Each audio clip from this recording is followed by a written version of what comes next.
So அந்த மாதிரி சின்ன குழந்தைங்க வச்சு தான் கலாம் சேட்டில் ஆரம்பிச்சு இப்போ வந்து அசாதி சேட், இப்போ சக்தி சேட் அப்படின்னு சொல்லி. அசாதி சேட்டே வந்து எனக்கு வந்து நான் அதை பற்றி படிக்கும்போது ரொம்ப ஷாக்கிங்காக இருந்தது. 750 கேர்ள் சில்ட்ரன் வச்சு நீங்கள் வந்து பண்ணியிருக்கீங்க. ஆக்சுவலி அப்படி டெல் திஸ் ரொம்ப அழகாக நீங்கள் ரிசர்ச் பண்ணிருக்கீங்க. I am so happy. Thank you. So இப்போ வந்து சக்தி சேட் வந்து அப்படி அதுவே பிக்னா இது இன்னும் பிகர் 12,000, அதுவும் 1 or 2 countries. அதில் இப்போ ஏற்கனவே 26 ஆஃப்ரிக்கன் கண்ட்ரிஸ் வந்து ஜாயின் பண்ணிட்டதா வந்து சொல்கிறாங்க. So tell us more about ShaktiSat ma'am. Okay, இது வந்து ஒரு பியூட்டிஃபுல்லான ஒரு என்ன சொல்கிறது, இதுலேயும் வந்து கடவுள் சம்பந்தம் அப்படின்னு தான் நான் சொல்லணும். இப்போ அசாதி சேட்டில் வந்து 750 பெண் குழந்தைங்களை கொண்டு வரணும். ஏன்னா இந்த இண்டஸ்ட்ரி பொறுத்த வரைக்கும் கிட்டத்தட்ட 14 to 19% தான் வந்து இந்த இண்டஸ்ட்ரியில் விமென் கேர்ள்ஸ் எல்லோரும் இருக்காங்க. இந்தியா மட்டும் இல்லை, இது குளோபலாக. ஸ்டாட்டிஸ்டிக்ஸ்க்கு புக்கில் போடுறதுக்கு 30% அப்படிம்பாங்க. 30%ல இல்லை, உண்மையை சொல்ல போகணுன்னா 14 to 19% தான் இருக்காங்க. அதில் நீங்கள் top level, CEO level, director லெவல்னு இந்த மாதிரிலாம் எடுத்துக்கிட்டிங்கன்னா 2 to 3%. எப்படிப்பட்ட ஒரு இம்பேலன்ஸ் பாருங்கள். ஸோ இந்த இம்பேலன்ஸ் வந்து கூடிட்டே போச்சுன்னா நிறைய வார்ஸ். ஏன்னா ராக்கெட்டுக்கும் மிசைலுக்கும் பெரிய வித்தியாசம் கிடையாது, சின்ன நுணுக்கங்கள் தான் வித்தியாசம். ஸோ மென்னோட டிஎன்ஏ எப்படி வயர்டு அப்படின்னா வந்து டக்குன்னு நம்மளை யாராவது ஒன்று சொல்லிட்டா உடனே நம்ம போராடும், அந்த போராளி குணம் வந்து ஜாஸ்தி இருக்கும். பெண்களுக்கு அது ஒரு மென்மையான ஒரு குணம்.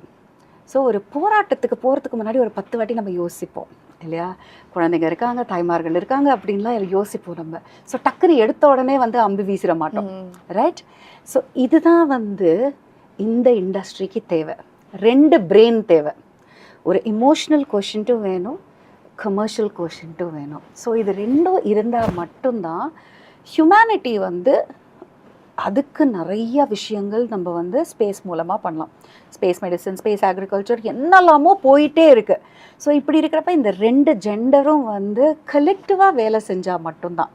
பட் கலெக்டிவாக வேலை செய்யணுன்னா இதை பற்றியான விழிப்புணர்வு நம்ம பெண் குழந்தைங்களுக்கு இப்போ சின்ன வயசுலேருந்து கொடுக்கணும். சின்ன வயசில் நீங்கள் பார்த்தீங்கன்னா பெண் குழந்தைங்களுக்கு நம்ம என்ன வாங்கி கொடுக்குறோம்?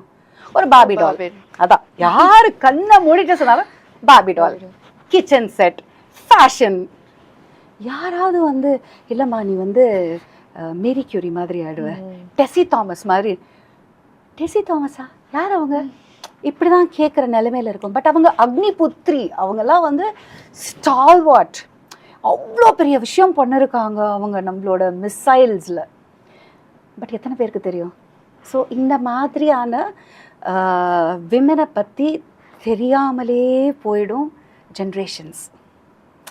இது நடக்கக்கூடாது.